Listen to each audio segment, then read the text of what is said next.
धन्यवाद अध्यक्ष महोदय। मैं माननीय राज्यपाल महामहिम के अभिभाषण की सराहना करने के साथ साथ अभिभाषण के विपक्ष में कुछ बातें रखना चाहता हूं।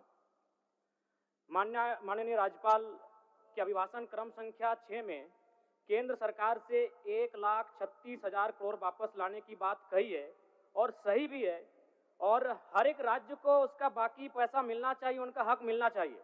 लेकिन अध्यक्ष महोदय, मैं आपके माध्यम से सरकार से पूछना चाहता हूं कि राज्य के सभी बैंकों ने मिलकर 2019 से 2024 तक 5,55,018 करोड़ रुपए दूसरे राज्यों को भुगतान करने का कार्य किया है। बैंक में जो पैसा डिपॉजिट होता है वो दूसरे स्टेट को जाता है, और अगर अभी देखा जाए तो झारखंड का सीडी रेशियो मात्र 36% है, जबकि आप तुलनात्मक अध्ययन करें तो आंध्र प्रदेश का सीडी रेशियो 110 के आसपास होता है, तमिलनाडु का सीडी रेशियो 115 के आसपास होता है। और सबसे महत्वपूर्ण बात कि बैंकर समिति के अध्यक्ष माननीय मुख्यमंत्री होते हैं। अगर इस पैसे को हम लोग बचा के अपने राज्य में ले आते हैं तो लोन के माध्यम से यहाँ के युवा, यहाँ के महिलाओं को अगर निर्गत कराते हैं तो बहुत बड़ी समस्याओं का निदान होगा। इसलिए मैं चाहता हूं कि सत्ता का ध्यान इस ओर आकृष्ट हो। मैं आगे अध्यक्ष महोदय, राज्यपाल महोदय ने अपने अभिभाषण में शहीदों का जिक्र किया, शहीदों के विचारों को आत्मसात करने का जिक्र किया, लेकिन मैं कहना चाहता हूं कि शहीदों के उन्हें माला चढ़ाना, उनके विचारों को आत्मसात करने से कहीं ज्यादा जरूरी है शहीदों को सम्मान देना। मैं एक झारखंड, चूंकि माननीय मुख्यमंत्री भी झारखंड आंदोलनकारी के सुपुत्र आज वो मुख्यमंत्री हैं, मैं भी एक झारखंड आंदोलनकारी का बेटा हूं, आज मैं विधायक के रूप में आपके बीच हूं, लेकिन आज असंख्य झारखंड आंदोलनकारी के परिवार है जो आज छत बिछत हो चुका है। इसलिए मैं चाहता हूं जिस प्रकार एसटी आरक्षण, ओबीसी आरक्षण और एससी आरक्षण, ईडब्ल्यूएस आरक्षण के साथ झारखंड आंदोलन की लड़ाई लड़ने वाले आंदोलनकारियों के परिवार को, आश्रितों को 5% आरक्षण की व्यवस्था की जाए, ये मैं सदन से मांग करता हूं। अध्यक्ष महोदय, थोड़ा सा और समय लूंगा। अब हो गया जयराम, जब सरकार का उत्तर होना है, अब सरकार, फिर बाद में फिर सेकंड पारी में मौका मिलेगा। मान्यवर 30 सेकंड, मान्यवर 30 सेकंड। चलिए बोल लीजिए।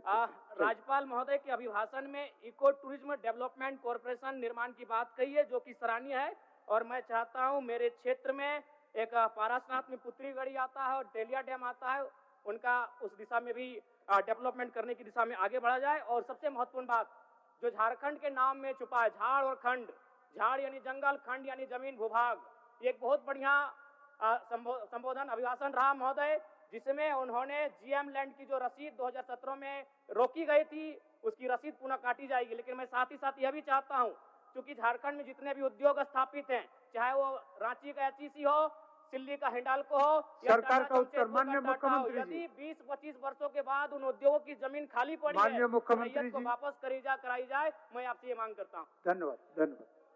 सरकार का उत्तर सेकंड हाफ में आपको दे देंगे, सेकंड हाफ में आपको देंगे। सिन्हा जी, हम आपको चिट्ठी लिख रहे थे कि सेकंड हाफ में आपको समय देंगे, हम चिट्ठी लिख के भेजिए रहते। चलिए आपको देंगे सेकंड में, दूसरे पारी में देंगे आपको दूसरे पारी में देंगे। आप बोल लीजिएगा, दूसरे पारी में आप समेकित रूप से बोल लीजिएगा। हो गया? ठीक।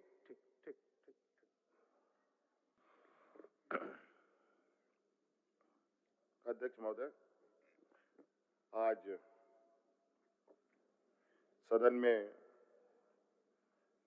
माननीय राज्यपाल महोदय द्वारा पढ़ा गया अभिभाषण पर चर्चा हो रही है, और मुझे लगता है अध्यक्ष महोदय, राज्यपाल महोदय जिन्होंने ये अभिभाषण सदन को सुनाया, ये अभिभाषण अध्यक्ष महोदय मुझे लगता है कि इससे पूर्व में जितने भी अभिभाषण पढ़े गए हैं उन सब में सबसे छोटा और सबसे अधिक दूरदर्शिता के साथ दिखाया गया अध्यक्ष महोदय। और ये अभिभाषण नहीं अध्यक्ष महोदय, ये अभिभाषण राज्यपाल जी के द्वारा जो पढ़ा जाता है, पूर्व में भी पढ़े गए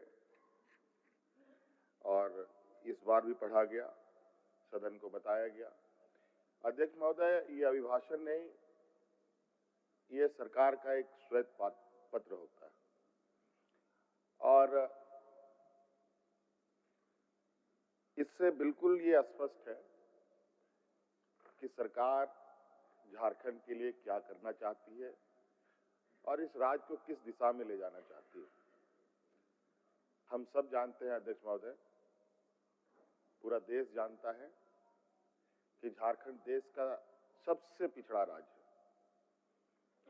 और यहाँ पर सबसे अधिक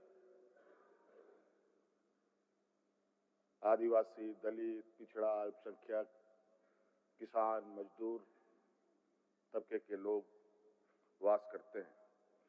कहने को तो अध्यक्ष महोदय, देश आजाद होने के बाद देश के सबसे बड़े, बल्कि दुनिया के गिने चुने उद्योगों में से, बड़े उद्योगों में से कई उद्योग इसी राज्य में लगा। चाहे हम बोकारो स्टील प्लांट की बात करें, चाहे किसी की बात करें, चाहे देश का पहला खाद उत्पादन करने वाला सिंदरी फर्टिलाइजर फैक्ट्री की बात करें, चाहे और उस समय की बात है अध्यक्ष महोदय, जब देश को टाटा बिरला के नाम से जाना जाता था और वो टाटा बिरला भी इसी राज्य में सबसे पहले इन लोगों ने अपने कार्यकलाप, अपने उद्योगों को लगाना प्रारंभ किया था अध्यक्ष महोदय। उसके बावजूद ये समझ से परे है अध्यक्ष महोदय कि इस राज्य के ऊपर कौन सा ऐसा अभिशाप लगा कि यहाँ के लोग भूमिहीन होने लगे, बड़े पैमाने पर विस्थापित होने लगे, बेरोजगार होने लगे, अलग अलग राज्यों में पलायन की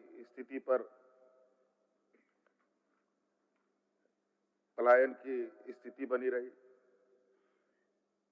ये बहुत गंभीर विषय रहा है और मुझे लगता है कि इसी पीड़ा को लेकर हमारे अग्रणी नेताओं ने, आदरणीय दिसुमगुरु शिबू सोरेन जी, वीर शहीद निर्मल महतो जी, विनोद बिहारी महतो जी, अनगिनत ऐसे हमारे नेता रहे हैं, हम लोग के मार्गदर्शक रहे हैं, जिन्होंने एक अलग राज्य की परिकल्पना रखी।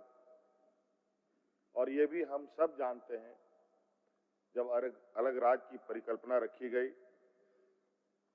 तो यही सामंती विचार के जो देश में लोग हैं, ये लोग हमारे उन अग्रणी नेताओं पर कटाक्ष करते थे, हंसी उड़ाते थे।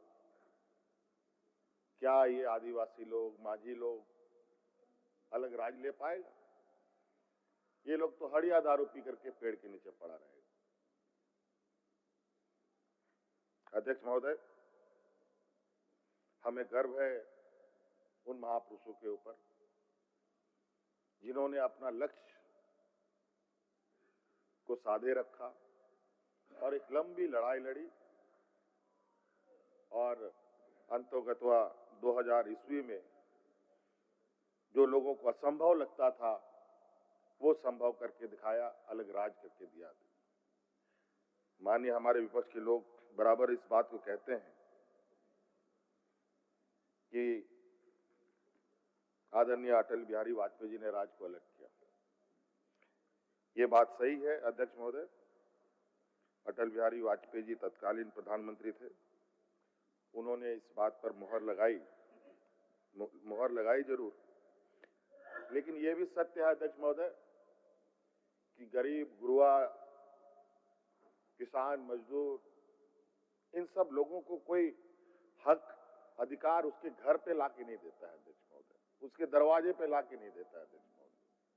उसके लिए उसको संघर्ष करना पड़ता है और छोटा मोटा संघर्ष नहीं अध्यक्ष महोदय, ये तो अलग राज का बात था और इस राज की लड़ाई दिन, महीने नहीं, साल नहीं, बरसों बरस गुजर गए अध्यक्ष महोदय। कई लोग शहीद हो गए, कई महिलाएं विधवा हो गई, कई नौजवान अनाथ हो गए और इस पीड़ा को हम लोगों से अधिक कोई नहीं समझ सकता है। देखो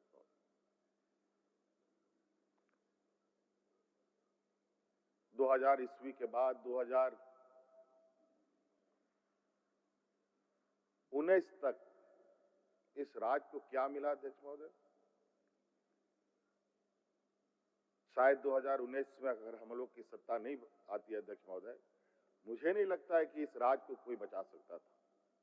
ये एक ऐसे दलदल में इसको ढकेलने का प्रयास हुआ अध्यक्ष महोदय कि जहां ये दोबारा उभर ना पाए। और अध्यक्ष महोदय, उस समय याद कीजिए, लोग यहां हाथ में राशन कार्ड लेकर के भात करके मर रहा था अध्यक्ष महोदय। किसान आत्महत्या करने के लिए मजबूर थे अध्यक्ष महोदय। कई किसानों ने आत्महत्या किया अध्यक्ष महोदय। उसका गवाह मैं भी रहा हूं अध्यक्ष महोदय। मैंने देखा उन किसानों को जिन्होंने आत्महत्याएं की, जो भूख से मरे अध्यक्ष महोदय, उनको भी मैंने अपनी आंखों से देखा। ये स्थिति हमारे विपक्ष के लोगों ने इस राज्य का एक लंबे शासनकाल में इन लोगों ने बनाया अध्यक्ष महोदय।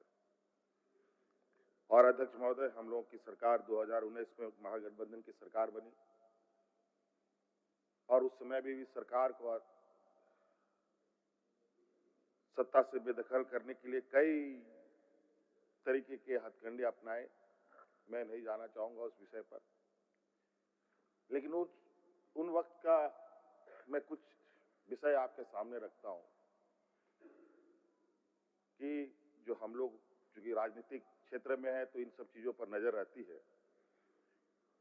कि राज्य अलग होने के बाद कभी भी इस राज्य में किसी के चेहरे पर, किसी के, चाहे वो सरकारी कर्मचारी हो, चाहे आम नागरिक हो, गरीब गुरुआ हो, महिलाएं, किसी के, सब डरे सहमे अपनी जिंदगी कैसे जिए उसी पर वो लोग संघर्ष में लगे रहे। लेकिन अध्यक्ष महोदय, 2019 में प्रोजेक्ट भवन से मंत्रिमंडल सचिवालय तक, यहां तक कि विधानसभा परिसर में भी लोग ढोल नगाड़े लेकर के गुलाल अबीर के साथ सरकार का स्वागत, धन्यवाद और उनके चेहरे पर जो मुस्कान दिखता था अध्यक्ष महोदय, ये आप अंदाजा नहीं कर सकते। मैं बोल नहीं पा रहा हूं कि लोगों में क्या उत्साह रहा है। कहीं ना कहीं अध्यक्ष महोदय, आज दोबारा सरकार को इस मकाम में पहुंचाने का इस राज्य की जनता का एक बहुत बड़ा भूमिका है अध्यक्ष महोदय, और मैं उनका भी आभार प्रकट करता हूं अध्यक्ष महोदय। और अभिभाषण में अध्यक्ष महोदय बिल्कुल स्पष्ट रूप से है, और हम इस बात को जानते हैं हमें कहां से काम करना है। और हमने बार बार ये कहा है, हमारा ये सरकार ये प्रोजेक्ट बिल्डिंग से चलने वाली सरकार नहीं है, ये गांव देहात से चलने वाली सरकार है। गरीब गुरुआ की, यहाँ के किसानों के, यहाँ के नौजवानों के, यहाँ के महिलाओं के, यहाँ के जरूरतमंदों के लिए सदैव तत्परता के साथ पूर्व में भी हमने काम किया है, आगे भी करेंगे।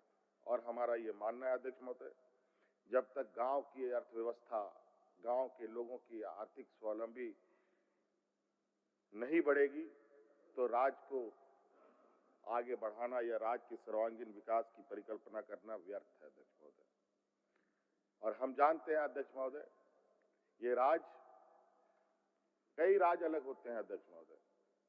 कोई भाषा के आधार पर राज्य बसा है, कोई वहां के भौगोलिक दृष्टिकोण से राज्य बसा है, कोई बोलचाल के वजह से वो राज्य जाना जाता है। लेकिन ये राज्य अध्यक्ष महोदय, ये आंदोलन की उपज है, ये एक संघर्ष, एक खून से सिंचा हुआ ये राज्य है अध्यक्ष महोदय। और इसलिए अध्यक्ष महोदय, यहाँ के लोग बहुत स्वाभिमानी होते हैं। अगर किसी चीज को लोगों ने ठान लिया, ये तब तक नहीं रुकते, तब तक अध्यक्ष महोदय, जब तक मंजिल ना मिल जाए। और आज निश्चित रूप से अध्यक्ष महोदय,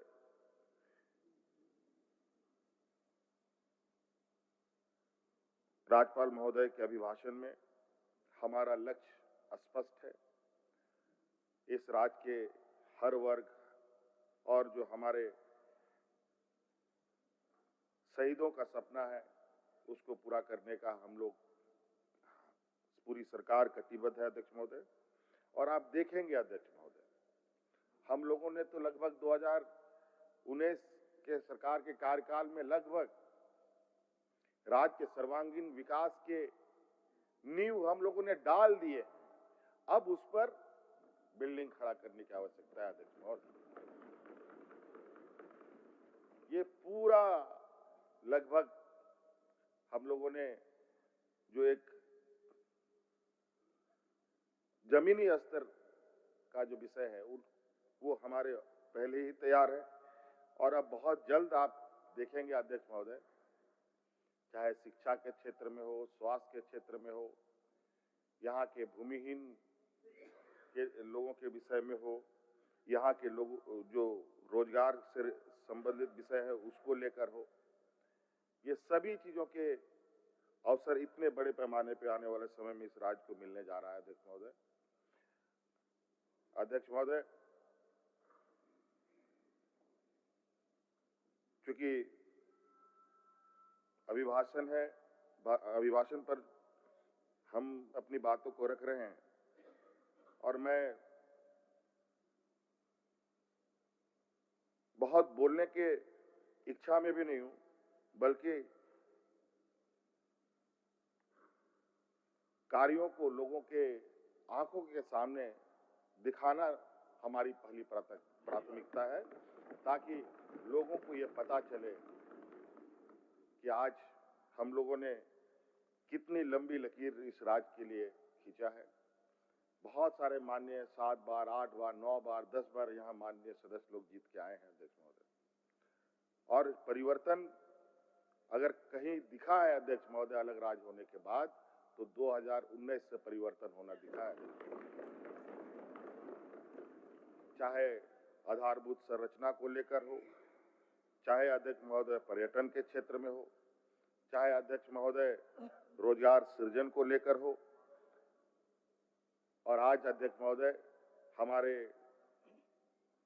क्योंकि इस राज्य में मजदूर तबके के लोग बहुत हैं, हम लोग ये देश का पहला राज्य है अध्यक्ष महोदय जहां हम लोगों ने श्रमिकों के लिए सबसे बेहतर कानून बनाया है अध्यक्ष महोदय। और उसके वजह से आज देश के अंदर हो या देश के बाहर हो, अपने मजदूरों की सुरक्षा के लिए सरकार खड़ी रहती है अध्यक्ष महोदय। और अध्यक्ष महोदय विशेष नहीं, और आपका बहुत बहुत धन्यवाद अध्यक्ष महोदय। मैं चाहूंगा कि हमारे विपक्ष के साथी परस्पर सहयोग करें और आप देखेंगे और आपको भी अच्छा लगेगा। आज आप देखिए रांची शहर में हमारे आदरणीय सीपी सिंह साहब बुजुर्ग हो गए हैं, इतने बुजुर्ग हो गए, शहर को बढ़ता गिरता उठता देखा इन्होंने, लेकिन हम लोगों ने शहर को एक नया आयाम देने का काम किया। आज बड़े बड़े फ्लाईओवर यहाँ पर देखने को मिल रहे हैं। अभी आप देखेंगे कि रांची का चहुमुखी विकास किस तरीके से होगा। हर दिन एक नया अध्याय इस राज्य में जुड़ेगा अध्यक्ष महोदय। बस आज तो हम लोग चलना शुरू किए हैं, अभी तो बहुत तेजी से और रफ्तार के साथ चीजों को आगे हम लोग बढ़ाएंगे अध्यक्ष महोदय। मुझे बोलने का आपने अवसर दिया, बहुत बहुत धन्यवाद। जोहार।